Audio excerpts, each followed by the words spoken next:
Hi everyone, today I will be reviewing a romance book with moderate angst called Touch of Love from the series Trials of Fear by author Nicky James. And Nicky James is one of my recent favorite authors and writes books mainly related to romance, male on male romance, including contemporary, historical, mild fantasy, and is a really strong advocate of mental health. This book Touch of Love is the third book in the series, Trials of Fear, but can be read as a standalone. So don't worry if you haven't read the first two books. And this series altogether talks a lot about different kind of phobias us as human beings have in real life around the mental health care space.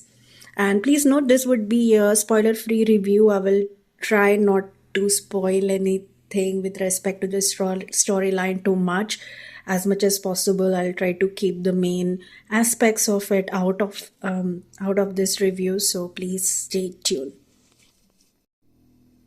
Now this book talks about a specific phobia, HAPHEPHOBIA, which is a fear of being touched or touching someone else. And I must say, this is the first time I heard of such a phobia. I know really basic phobias that are out there, but this was the first time I read of something with respect to being touched or stuff like that. So it was really an eye opener for me, and I was not aware that this is a real medical condition. So this is something, an interesting read, I would say. And because also I personally do not really, I'm not a touchy-feely kind of a person, as I feel claustrophobic and become rigid when somebody hugs me.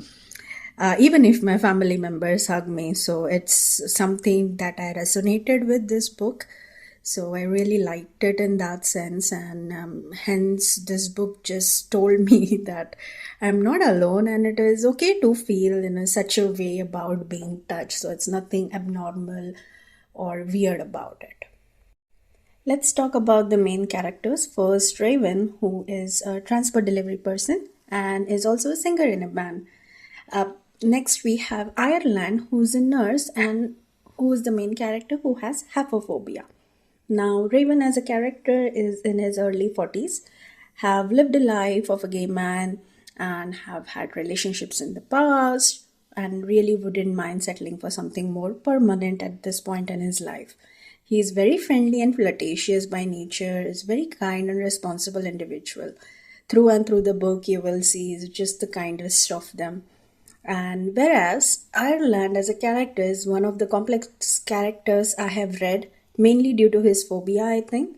And he's an introverted guy due to his past and phobia, and is actually working as a nurse despite his challenges and struggles of being touched or touching someone else. Now, Ireland has had pitfalls in his relationships throughout his adult life, his romantic relationship, his friendships, as others find it really difficult to manage and have patience with Ireland due to his phobia and to continue a relationship with him. So it was a very interesting read to see how Raven will navigate through all these struggles and how Ireland will behave and so on.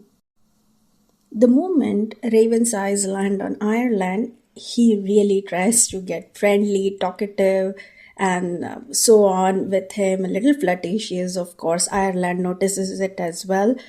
Ireland, despite his avoidance, eventually gives in to Raven's advances.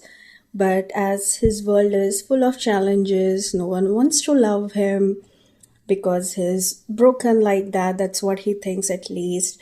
And then there is still Raven's patience and understandings, which seem very genuine, which really messes up Ireland's mind. What is happening? Will he stay? Or what will happen? But Ireland is really not sure that if Raven will stick around when things get difficult with Ireland's phobia. As history suggests, it is not easy to have a relationship with haphophobia, and Ireland is always in an apprehension whether Raven will accept his limitation in a long run, or will he be like everyone else and leave in the end? So it's really interesting to see both of their journey, how Raven reacts when he learns of this phobia. As I said, it's very unconventional. It's not something you hear quite often. So it was really, really amazing. And the romance between both of them was really on point, I would say. And my main takeaways from this book were how a relationship in general can flourish despite the limitation when it comes to traditional ways of having a relationship, being physical in a relationship between two people, and so on. And since this is a real life phobia, my heart really goes out to people who are struggling with this. A big virtual hug to all of you. Now, one con in this storyline I felt was Raven was too comfortable with Ireland's situation. I expected a little bit more angst between the characters to make it seem a little bit more real. But anywho, there are still many angsty moments in the book and it was worth the read. So overall, I will give this book a 4.5 out of 5. And yeah, let me know how did you like this review. That's all for today's review. Please let me know in the comment section your feedback, and if you have any additional information which may help the listeners, please feel free and mention in the comment section. Thank you everyone for listening. Please like, comment, share and subscribe to my channel. Take care. Bye.